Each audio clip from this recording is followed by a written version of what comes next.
تے میں علی دے صرف گھر وچ پیدا ہونے والے نا، اللہ دا فضل ہے، علی دے دروازے تو میں نے علم دی خیرات بھی ملی ہے، 2-4 لفظ بھی مینوں ملے تو میں عرض کر رہا کہ یہ بیان ہوتا ہے تو تم ڈاکٹروں کے پاس جاتے ہو جان بچانے کے لیے، ہم پیر کامل کے پاس جاتے ہیں ایمان بچانے کے لیے۔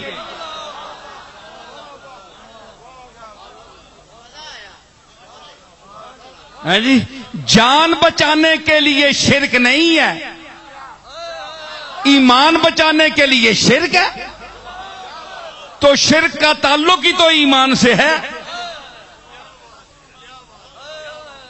تو ہم شرک سے بچنے کے لیے غوث پاک کو مانتے ہیں، غوث پاک کو اپنا پیر مانتے ہیں۔ میں پیر مانتا ہوں غوث پاک کو، میرے تمام پیر بھائی بیٹھے ہیں، جہاں جہاں بھی ہے، جہاں کوئی آواز جا رہی ہے، وہ سب اپنے آپ کو غوث پاک شیخ عبد القادر جیلانی کا مرید سمجھے۔ آمین، ہاتھ اٹھائیں سارے۔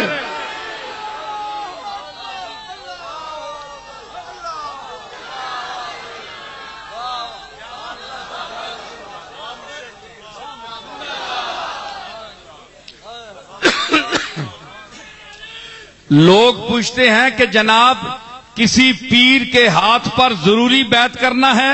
نہیں، کوئی ضروری نہیں ہے۔ جو دنیا سے چلے گئے ہیں پیرانے پیر ہیں، اگر اس دور میں کوئی کام کا پیر نہیں ملتا، اگر لٹیرے ملتے ہیں، اگر لوٹنے والے ملتے ہیں، تو جاؤ غوث پاک کے دروازے کو کھٹکھٹاؤ، تمہارا پیر وہ ہے جو سارے پیروں کا پیر ہے، جو پیر دستگیر ہے، علی کا وزیر ہے، نبی کا مشیر ہے، اولیاء کا امیر ہے، غریبوں کا دستگیر ہے۔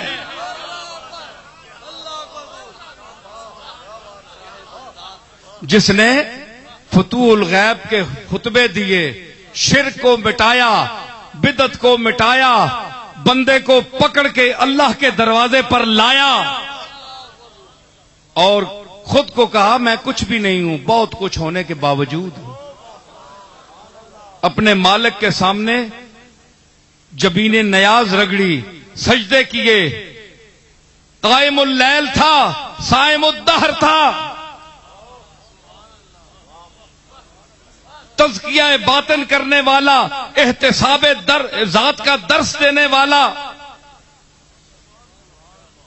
غریب طلباء کی خدمت کرنے والا، ان کو دروازے تک پہنچانے والا، رخصت کرنے والا، امیروں کے ساتھ تعزز برتنے والا، شاہان وقت حاضری کی اجازت چاہیں تو غوث پاک کہیں میرے پاس وقت نہیں ہے، میرے پاس وقت نہیں ہے، دروازہ بند کر دو۔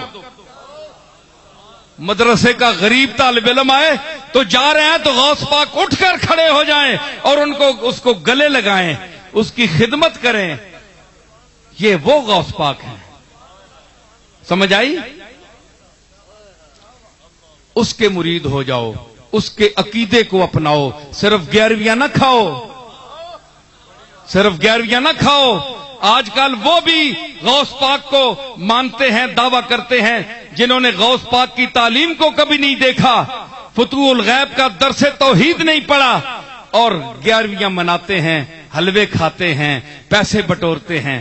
غوث پاک کو 11ویوں کے لیے استعمال نہ کرو، اس کا نام کیش نہ کرو، چاہے اس کی کوئی اولاد ہے یا اس کا کوئی ماننے والا ہے۔ جو اولاد ہے اس کو میں کہہ رہا ہوں کہ اس کا یہ دادا بہت بڑا دادا ہے، بہت بڑا پیر ہے، یہ رسولوں کا وزیر ہے، رسولوں کی نیابت میں کام کرنے والا ہے، وہی مزاج ہے جو رسول کا مزاج ہے۔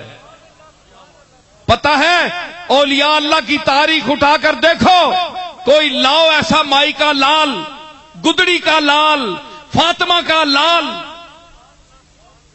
کہ کملی والے کے جسم اقدس پر بھی مکھی نہیں بیٹھتی تھی اور پیرانے پیر کے جسم پر بھی مکھی نہیں بیٹھتی تھی۔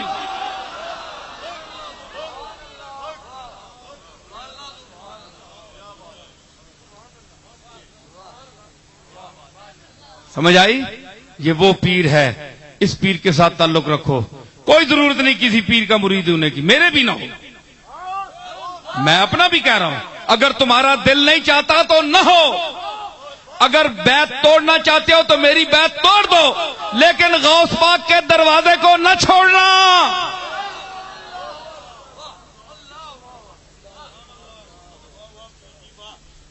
سمجھ آئی؟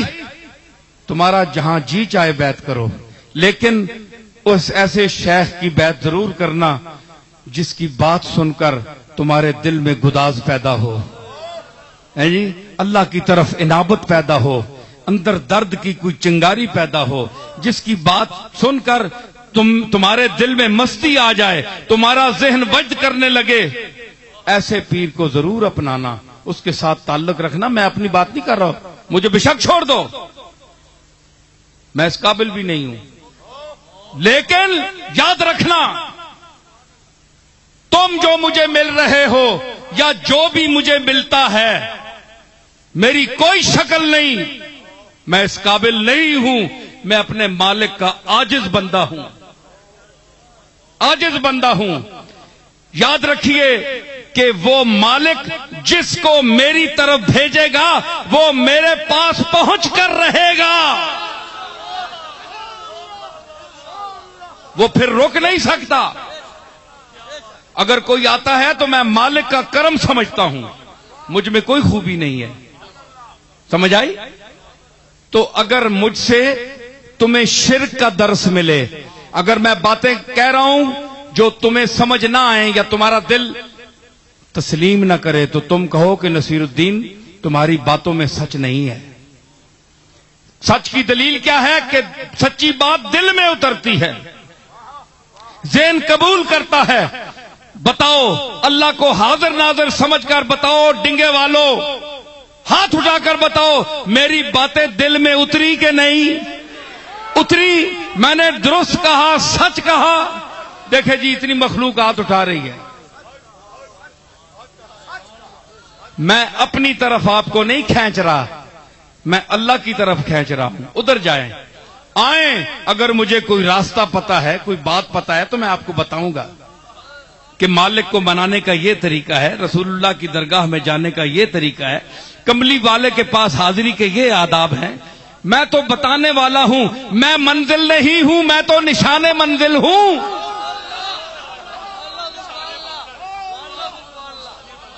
اتنی بات میں بتاتا ہوں کہ جو منزل پر پہنچنا چاہے نشان منزل کے بغیر،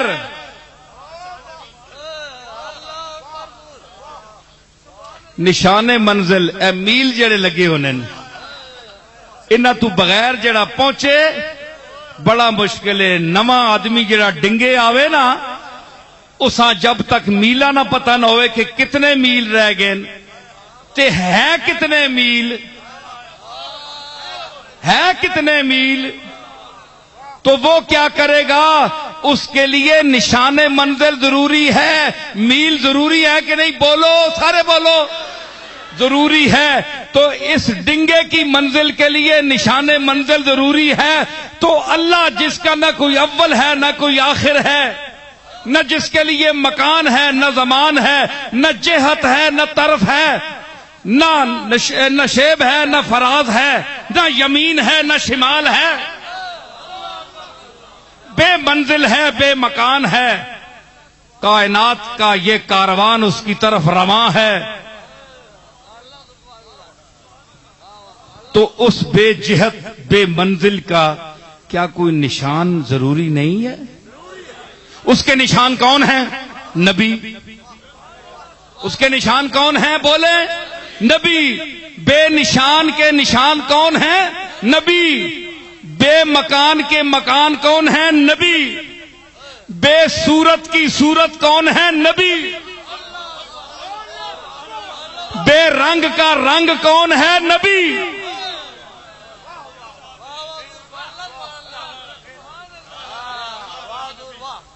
تو پھر جانا پڑا نبیوں کے پاس کہ نہیں؟ جانا ضروری ہے کہ نہیں؟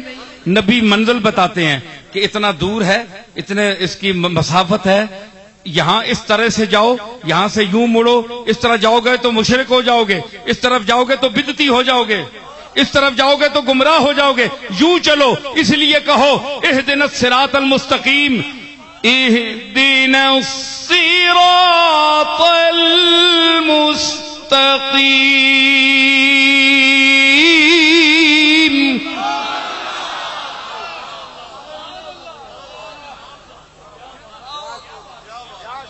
منزل کی طرف رواں ہو تو کہو، ہاتھ باندھ کر کہو، ایاک نعبد و ایاک نستعین۔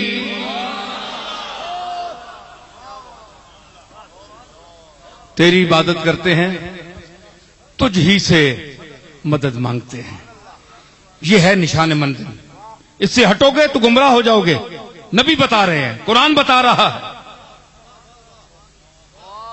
پھر کیا عرض کرو، اہدنا الصراط المستقیم۔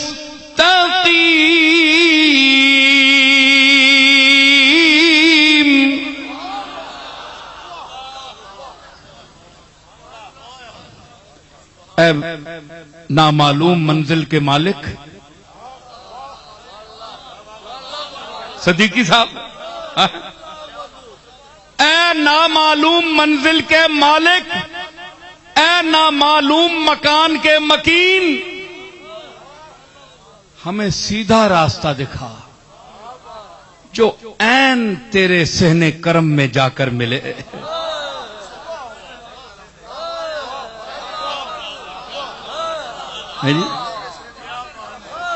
اہدنا الصراط المستقیم۔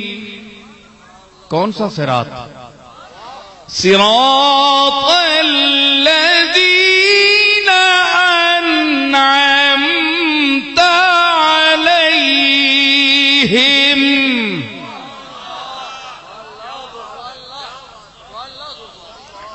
جو تیرے ہدایت یافتہ لوگ ہیں، جن کو تو نے منزل آشنا کیا ہے، ان کا ہمیں راستہ دکھا۔ غیر المغضوب علیہم ولا